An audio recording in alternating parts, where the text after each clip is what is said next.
And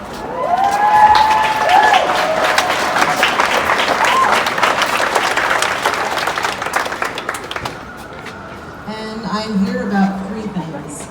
One, I'm here about my son. I have a 9-year-old little boy, and I fought with doctors and therapists for 5 fucking years to get my kid diagnosed. My kid is autistic, and they fought me every single step of the way. My son got kicked out of preschools and co-ops and daycares where all these white moms would stop and stare at me like I was a failure. But I'm getting pushback from doctors and therapists, and I'm trying to give my kid help.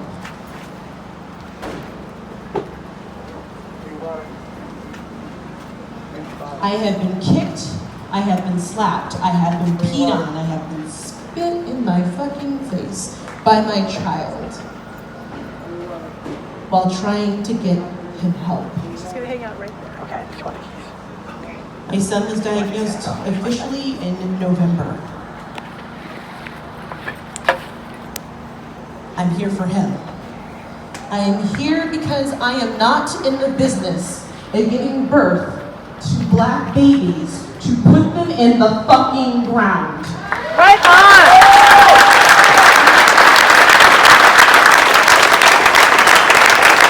I do not want my son, because he's having an off day, because he's gonna be 10 in just a few short days, and he comes up right to my fucking shoulder and wears a size 8 men's shoe because they mistake him for being older. And they put my boy down. I'm here for my son. I get misgendered a lot. I got big titties, I understand it's confusing. But I'm non-binary, and I'm femme, and I am someone's mother.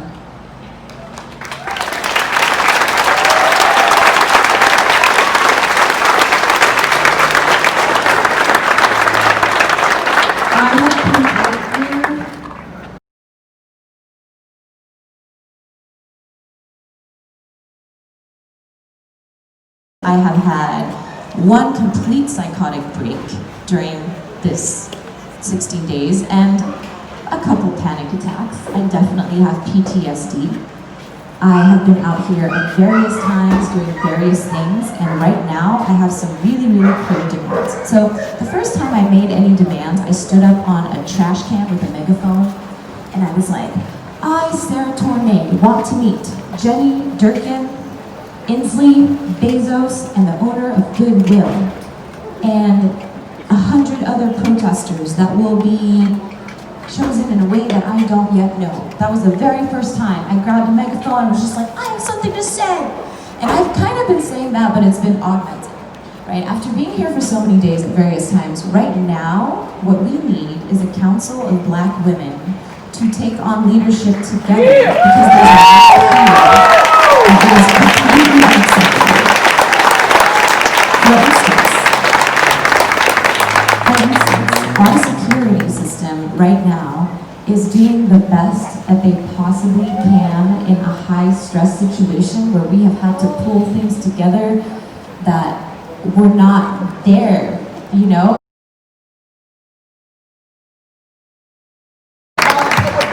Us before giving us freedom. We're not going to do it no more. We're tired. And we deserve a rest. As hell, tired as hell! Every bit of grief within you is valid. Every facet of emotion in that grief is valid. The anger you feel is valid. It is righteous. I feel my anger deep in my belly when it comes up. I don't know where you feel your anger in your body. And what I do is I sit with my anger and I say, are you grief? Are you sadness? Are you frustration? I identify where that anger comes from. And then I feed that anger through my heart chakra. Nice. Through where I show my love and my compassion and my action. And I ask, how can I take that anger and turn it into love and action that's going to save a Black or Native life today? Yeah. I ask myself that every day. Right? You standing out here and listening and learning together and sharing it with someone else who can't be here and not knowing, that could save a Black and Native life today.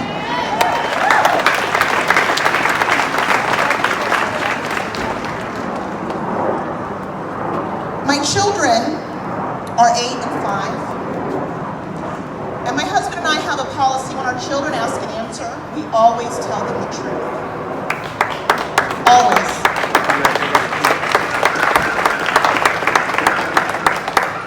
And I say that because as a Black person, I've never had the privilege to lie and shield my children from any reality of their life. Not for a second. So I want to say this to white parents. If you have not sat down to talk about the reality of what is happening with your children, please do. Please don't make my children be the only ones to carry the burden of our moment.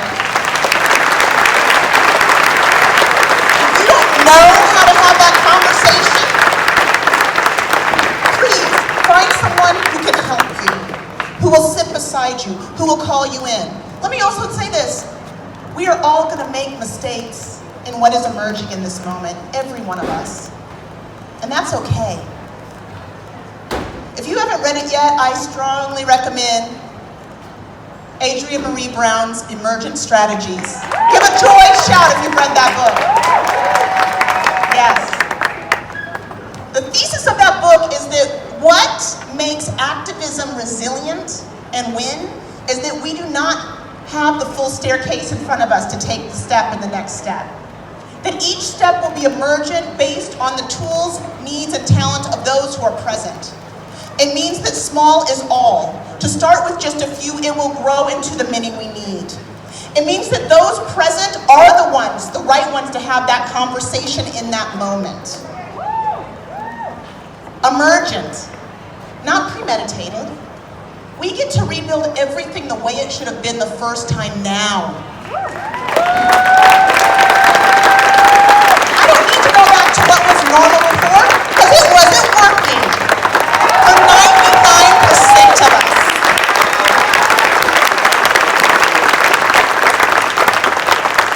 Washington State is a state that is 82% white.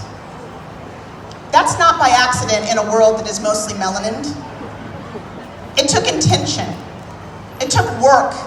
It took effort. Folks right now are crying to defund the police because we're sick of all the other stuff that's been defunded. I'm not defunding education anymore. I'm not defunding healthcare. I'm not defunding community centers and small businesses and entrepreneurs. Not anymore.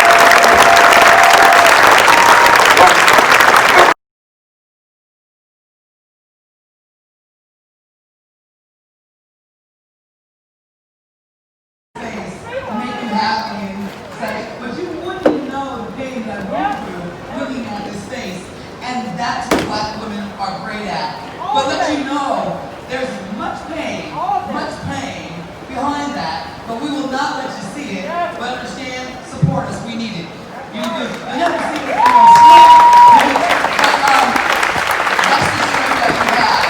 I want to go back and let you know the real reason I actually forgot, and it's not even forgetting, it's part of that PTSD that happens to us living in this kind of life. The reason why I started the foundation was because I work in the music business, you guys. I collect royalties from musicians and entertainers. That's my business. But I believe musicians are the prophets. Okay, I believe that's how the stories get told and how this changed things. Music is that social justice. Social justice too. And so, the prophets are still here. They're just, they won't be around, okay? So, just know, listen to them. Make sure you listen to that. But my artist, I teach how to navigate the system. Because you can't make it through the system. I thought you could. I've been successfully. I mean, a couple of times. I was trying to teach him how to navigate the system as well. And I found out quite abruptly that it does not work the same. You know, I smile like an embarrassment, but not always for black men. I don't always work with judges and so even though we won, we happened to, he was shot in the back by the LAPD 3 times for having a phone in his hand, walking down the street, because a neighbor said something that wasn't true. And with that, after that situation happened, the police came and started trying to take my family away from me because I knew the truth. So that's what the real thing that happens out there. And I'm like, hold on, I was Jesse, hold on. I know you're not trying to take mine for me. And they did. And for me, starting the foundation was, if they can do it to me, they can do it to you. I'm a smart cookie. I know how to run the gambit. But if they're doing it to me, oh no, I know they're doing it to you.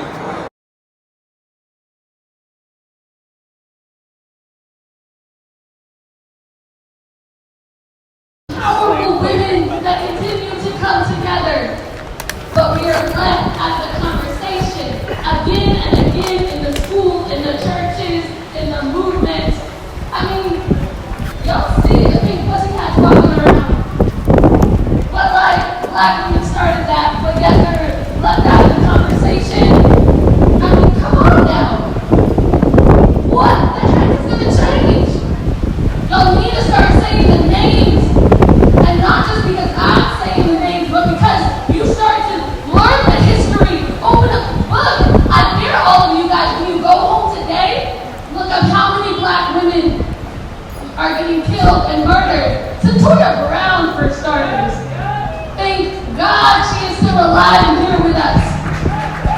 She acted in self-defense to kill the person who was constantly raping her, and yet she goes to prison for it, trying to be put away for life. That's messed up, y'all. Like, that should not happen. So continue to do the research and the history and say the names. We don't talk about black women enough. Oh, we don't talk about black women enough. The leaders and the movement, we don't talk about black women enough. The bridge between heaven and earth, we don't talk about black women enough. The strongest thing is their love, loyalty, unshoved. We don't talk about black women enough. The very backbone to this nation, we don't talk about black women enough. The silence is deafening. We don't talk about black women enough. The ones who birthed this nation, we don't talk about black women enough. Take a look at Satoya Brown. All around, this silence is complicity. In a country of white supremacy and fragility, police brutality towards black girls and women, oh, it's a catastrophe. And we don't talk about black women enough. Breonna Taylor's birthday was a few Fridays ago, and we don't talk about black women enough. She would have been 27 years old that day. That's only 4 years older than me. Are you telling me all I have to look for is being shot in my sleep? We don't talk about black women enough. Breonna Taylor, we don't talk about black women enough. Being killed pregnant and asking police for help in front of her children, Charlene Lyles. Being killed in police custody, Sandra Bland. Being killed because Bender, Malaysia Booker. Getting killed because police custody, Lily Blanco. Being killed because playing video games with her nephew, Adriana Jefferson.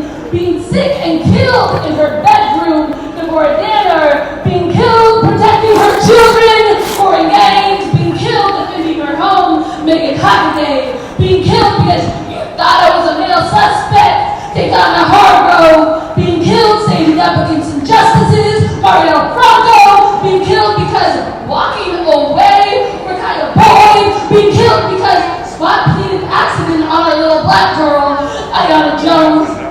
Being killed because I'm trans, Raya Johnson, Brandy Coleman, and too many damn women. I am tired that black women are not being talked about. You guys nights ago was Breonna Taylor's birthday, and her murders are walking free. Y'all, they made a law and passed it, and her murderers are walking free. Does that make sense to you? Why isn't everybody talking about it? This is not okay. Police brutality is harming black women too. Our schools, our families, our communities, our girls, our women are under attack. Do not forget black women and simply shoot them in your back. This is my guidance to you. Stand up with black women. Speak up with black women. Show up with black women. We have been here all along. With every round, here is our heart song. Breonna Taylor is murdered on the loose. He uses your silence for his noose. Due to the brutality being insurmountable, it's time to hold the police accountable. Say all of their names. Black women, we're humans too. Breonna Taylor, say her name. Breonna Taylor. Sandra Bland, say her name. Charlene Lyles, say her name. Alicia Booker, say her name. Rakaya Boyd, say her name. Aileen Polanco, say her name. Adriana Jefferson, say her name. Corinne Gaines, say her name. Deborah Danner, say her name. Megan Hockaday, say her name. Tatiana Hargrove, say her name. Marielle Bronco, say her name. Rakaya Boyd, say her name. Raya Johnson, say her name. Brandy Coleman, say her name. Ayana Jones, say her name. Our little black girls and strong black women are under attack, and it's big time, like hell, to fight for their backs.